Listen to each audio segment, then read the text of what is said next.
અમરેલી જિલ્લામાં કપાસ અને મગફળીના ભાવમાં ઘટાડો નોંધાયો છે।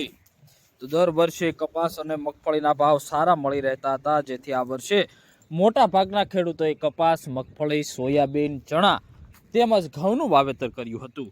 પરંતુ આ વર્ષે ભાવમાં આંશિક ઘટાડો જોવા મળી રહ્યો છે, જેથી ખેડૂત મુશ્કેલીમાં મુકાયા છે।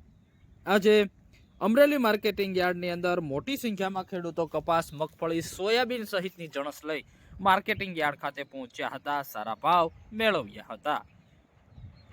સિંગ મઠડીનો ભાવ 875 રૂપિયાથી 1298 રૂપિયા નોંધાયો હતો।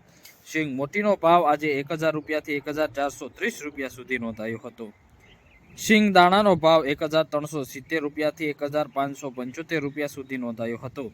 તલ સફેદની વાત કરવામાં આવે તો તલ સફેદનો ભાવ 1430 રૂપિયાથી 3115 રૂપિયા સુધી નોંધાયો હતો।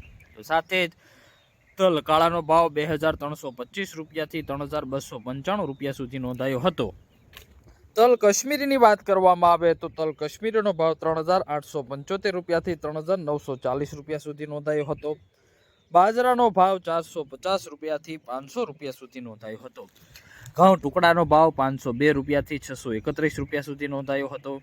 ઘઉં લોકવનનો ભાવ 530 રૂપિયાથી 592 રૂપિયા સુધી નોંધાયો હતો।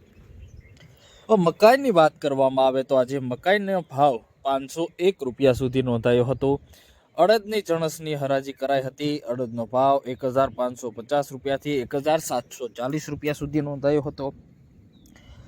તુવેરનો ભાવ આજે 1470 રૂપિયાથી 1837 રૂપિયા સુધી નોંધાયો હતો।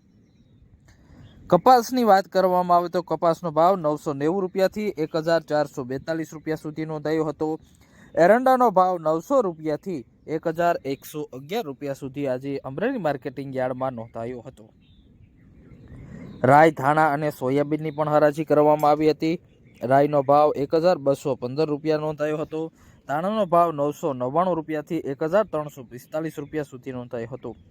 તો સોયાબીનનો ભાવ 842 રૂપિયાથી 901 રૂપિયા સુધી નોંધાયો હતો। અને મરચા લાંબાનો ભાવ 1010 રૂપિયાથી 3400 રૂપિયા સુધી નોંધાયો હતો। કપાસની વાત કરવામાં આવે તો કપાસનો ભાવ 1394 ક્વિન્ટલની આવક થઈ હતી। કપાસનો ભાવ 1442 રૂપિયા સુધી ઊંચામાં ઊંચો અમરેલી માર્કેટિંગ યાર્ડમાં બોલાયો હતો। ઘઉં ટુકડાનો ભાવ 210 ક્વિન્ટલની આવક નોંધાઈ હતી અને ઘઉં ટુકડાનો ભાવ 631 નોંધાયો હતો। સિંગ મઠડીની 210 ક્વિન્ટલની આવક નોંધાઈ હતી। સિંગ મોટીની 244 ક્વિન્ટલની આવક નોંધાઈ હતી।